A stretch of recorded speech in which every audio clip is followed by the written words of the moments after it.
누가 나의 대적을 쫓아주시나요? 신명기 9장 1절 말씀입니다. 이스라엘아 들으라. 내가 오늘 요단을 건너 너보다 강대한 나라들로 들어가서 그것을 차지하리니 그 성읍들은 크고 성벽은 하늘에 닿았으며 크고 많은 백성은 내가 아는 아낙 자손이라. 그에 대한 말을 내가 들었나니 이르기를 누가 아낙 자손을 능히 당하리요 하거니와 내가 가서 그 땅을 차지함은 내 공의로 말미암음도 아니며 내 마음이 정직함으로 말미암음도 아니요 이 민족들이 악함으로 말미암아 내 하나님 여호와께서 그들을 내 앞에서 쫓아내심이라. 여호와께서 이같이 하심은 내 조상 아브라함과 이삭과 야곱에게 하신 맹세를 이루려 하심이라. 아멘. 가나안 땅에는 크고 장대한 아낙 자손들이 차지하고 있었기에 이스라엘 백성들은 자신들의 힘으로는 전혀 들어갈 수 없는 곳이었습니다. 이스라엘 백성들은 하나님의 인도함을 받고 있음에도 불구하고 아낙 자손들 앞에서는 연약하기 그지없는 백성들이었습니다. 마치 신앙생활을 한다고 날마다 교회를 다니고 있지만 믿는 자로서의 능력이나 권세가 전혀 없는 그런 모습입니다. 이스라엘 백성들이 가나안의 거대한 아낙 자손을 두려워하였던 것처럼 모든 인간은 세상이라는 거대한 공룡 앞에서 모두가 무력한 존재일 수밖에 없습니다. 그래서 고린도 후서 4장 7절에서는 모든 사람은 질그릇이라고 비유를 합니다. 질그릇과 같이 깨어지기 쉬운 이스라엘 백성들이 쇠로 무장한 가나안 땅이 거인 족속인 아낙 자손들을 무찌를 수가 없습니다. 애굽에서 나올 때부터 하나님의 인도함을 받고 있으면서도 믿음이 없기에 가나안 땅에 들어갈 수 없는 존재가 되어버렸습니다. 하나님께서 요단강까지 인도해 주셨지만 백성들은 그 순간까지 우상을 만들고 섬기는 일을 하고 있습니다. 40년 동안을 하나님의 인도함을 받으면서도 깨닫지 못하고 멸망당하는 이스라엘 백성처럼 아무리 오랫동안 교회를 다니더라도 성령을 받지 못하면 천국에 들어갈 수 없게 됩니다. 오직 물과 성령으로 거듭나야지만 들어갈 수 있는 곳이 천국입니다.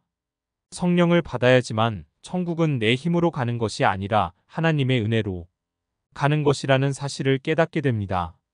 오직 모세의 기도와 간구로 인하여 가나안 땅에 들어갈 수 있었던 것처럼 오직 예수 그리스도의 십자가의 대속의 은혜로만 천국에 들어갈 수 있게 됩니다.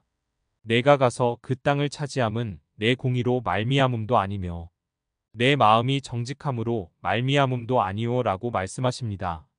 내가 정직하게 살고 공의롭게 살았기 때문에 들어갈 수 있는 곳이 천국이 아닙니다. 오직 하나님의 은혜를 인하여 믿음으로 말미암아 구원을 얻었기에 구원은 하나님의 선물이라는 것입니다. 성령을 받지 못하고 신앙생활을 하게 되면 잘 살아도 교만하여지고 힘들게 살면 불평과 원망만 나오게 됩니다. 신학적으로 끊임없이 토론이 되고 있는 것이 한번 받은 구원이 영원한가라는 주제입니다. 한번 구원을 받았더라도 타락하게 되면 구원을 잃어버릴 수 있다는 주장을 하는 사람이 있고 한번 구원을 받았으면 영원히 구원을 잃어 버리지 않는다고 주장하는 사람이 있습니다. 저는 하나님께서 택하여 주셔서 성령을 받은 하나님의 자녀는 결코 버림받지 않는다고 주장하는 사람 중에 하나입니다. 질그릇과 같이 금이 가고 깨어지기는 하여도 결코 버림받지는 않는다는 것입니다. 왜냐하면 내 안에 보배이신 예수 그리스도께서 계시기 때문입니다. 신앙생활을 잘한다고 하는 사람이 타락하여서 하나님의 품을 떠나고 교회를 떠나 세상 사람들처럼 살아가는 사람들이 있습니다. 그러한 사람은 원래부터 성령을 받지 않고 교회 생활만 한 사람이기 때문입니다. 성령을 받은 사람이라면 예수님께서 책임을 져주십니다.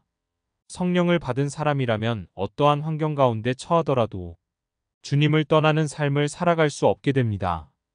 요한복음 6장 37절 말씀입니다. 아버지께서 내게 주시는 자는 다 내게로 올 것이요 내게 오는 자는 내가 결코 내어 쫓지 아니하리라. 하나님의 뜻을 잘 알지 못하는 질그릇과 같은 이스라엘 백성들이었지만 40주야를 금식하며 하나님께 간구한 모세로 말미암아 가나안 땅에 들어가는 축복을 받은 이스라엘 백성들이었습니다. 미련하고 우둔하여서 제 갈 길로 돌아다니며 살았던 탕자 같은 인생이었지만 구세주이신 예수님께서 십자가에 피 흘려 나의 죄를 대속하여 주심으로 그 피 공로로 인하여 천국에 들어갈 수 있는 길을 열어주셨음에 다시 한번 감사와 영광을 올려드리는 아침입니다.